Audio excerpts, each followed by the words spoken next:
जोहार, जय भीम, जय बिरसा मुंडा। भारत के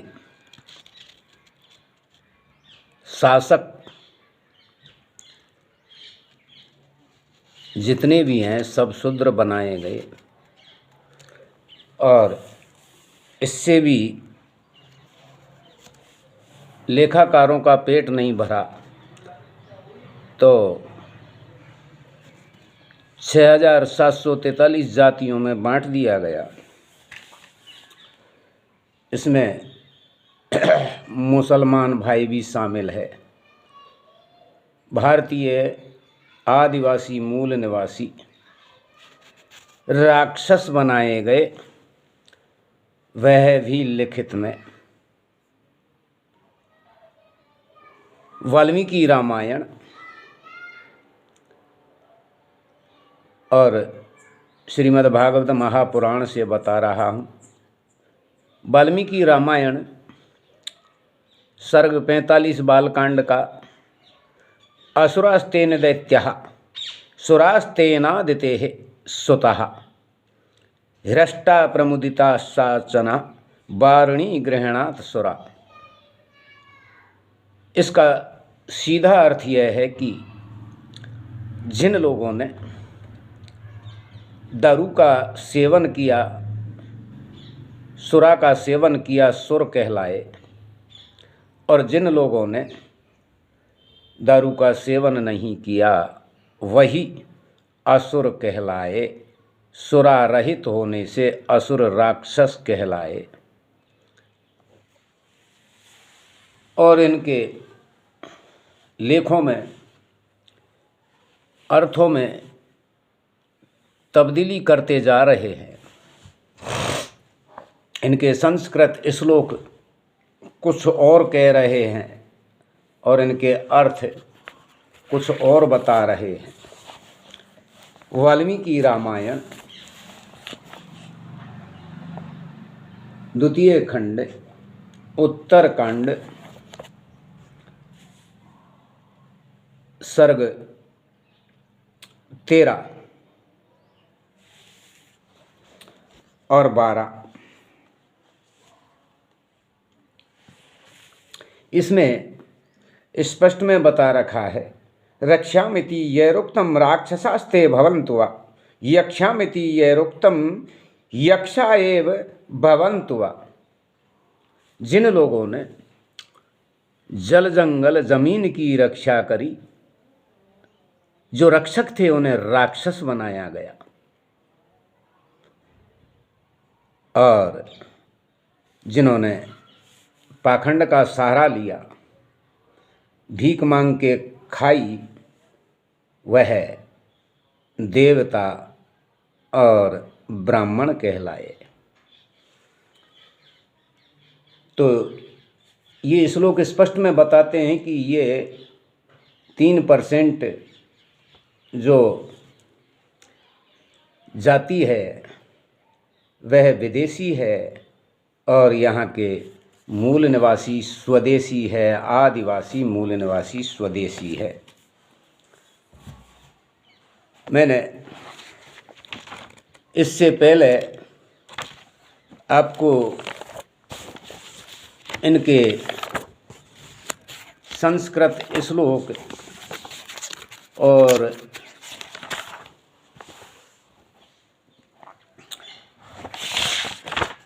तुलसीकृत रामायण की चौपाइयों में जो अर्थ ये तब्दील करते हैं उनको बताने जा रहा हूँ, सो आप सुनिए। ढोल गमार शूद्र पशुनारी सकल ताड़ना के अधिकारी। यहाँ ताड़ना का अर्थ शिक्षा दिया गया है, लेकिन शापत ताड़त परस कहंता, श्राप देता हुआ और मारता हुआ,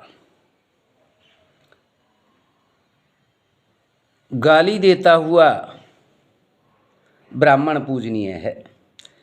तो इनको जो तब्दीली करनी है वो लिखते वक्त ही कर देते। अब क्यों कर रहे हैं? जब हम पढ़ने लगे हैं तो ये तब्दीली करने लगे हैं। वाल्मीकि रामायण अयोध्या कांड सर्ग वामन। इसमें सीता गंगा मैया से अर्ज कर रही है, देवी मैं आपको अर्थ सुना देता हूँ। पुनः अयोध्यापुरी में लौटने पर सहस्त्रों दैव दुर्लभ पदार्थों से तथा राजकीय भाग से रहित पृथ्वी, वस्त्र और अन्न के द्वारा भी आपकी पूजा करूँगी। आप मुँह पर प्रसन्न होइए। अब इसमें अर्थ में आप अंदाज़ा लगा लेना क्या है, और अब श्लोक बोल रहा हूँ उसे आप सुनना। अयोध्या कांड सर्ग वामन, श्लोक नंबर 89। सुराघट से स्त्रीण मांस भूतोदनेन च यक्षे त्वं प्रियतां देवी पुरीं पुनरुपागता। गंगा मैया मैं सकुशल दोनों भाइयों सहित अयोध्या पहुंच जाऊं तो आपको मैं हजारों घड़े दारू के चढ़ाऊंगी और हजारों गायों का मांस चढ़ाऊंगी। तो तब्दीली देख ली, आपको अर्थ मैंने पहले बता दिया।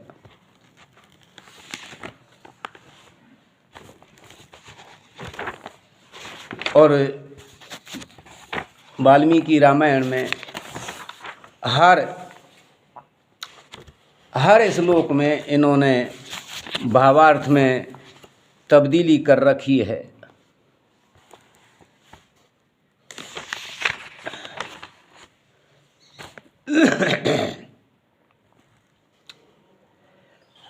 एक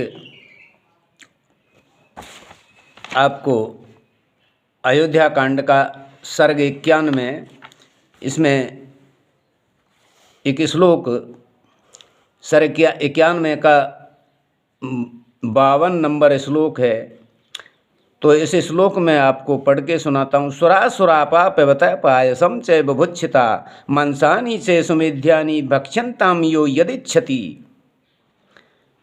अब यहाँ इसके अर्थ को मैं पढ़ के सुनाता हूँ। ये भरत के सैनिकों को पुकार पुकार कहती थी, मधु का पान करने वाले लोगों, लो मधु का पान कर लो। तुम में से जिन्हें भूख लगी हो वे सब यह खीर खाओ और परम पवित्र फलों के गूदे भी प्रस्तुत हैं, इनका आस्वादन करो। जिसकी जे इच्छा होए बाई भोजन करो। तो यह भावार्थ है और तब्दील करके लिखा हुआ है। इसमें कहीं भरत के सैनिकों का नामो निशान नहीं है। भरद्वाज ऋषि के आश्रम की जो वार्तालाप है वह चल रही है। तो भरत के सैनिकों का कोई भी यहाँ जिक्र नहीं है श्लोक में। श्लोक में तो दारू पीने वाले और जो मांस खाने वाले हैं, अच्छी तरह से मार करके लाया गया मांस है। और दारू दो प्रकार की है, दारू पीने वाले दारू पियो और मांस खाने वाले मांस खाओ। जबकि यहाँ इन्होंने तब्दील करके लिखा हुआ है, मांस का कहीं भी हवाला नहीं है। तो कौन कौन से अर्थों का ये तब्दीली करेंगे, भावार्थ बदलेंगे, ये है आप जब इनके ग्रंथों को उठा के पढ़ोगे तो मालूम लगेगा। जोहार, जय भीम, जय बिरसा मुंडा। यह मेरा चैनल है, जागो आदिवासी, जागो मूल निवासी। तो आप इस पर देख लीजिए। जोहार, जय बिरसा मुंडा, जय भीम।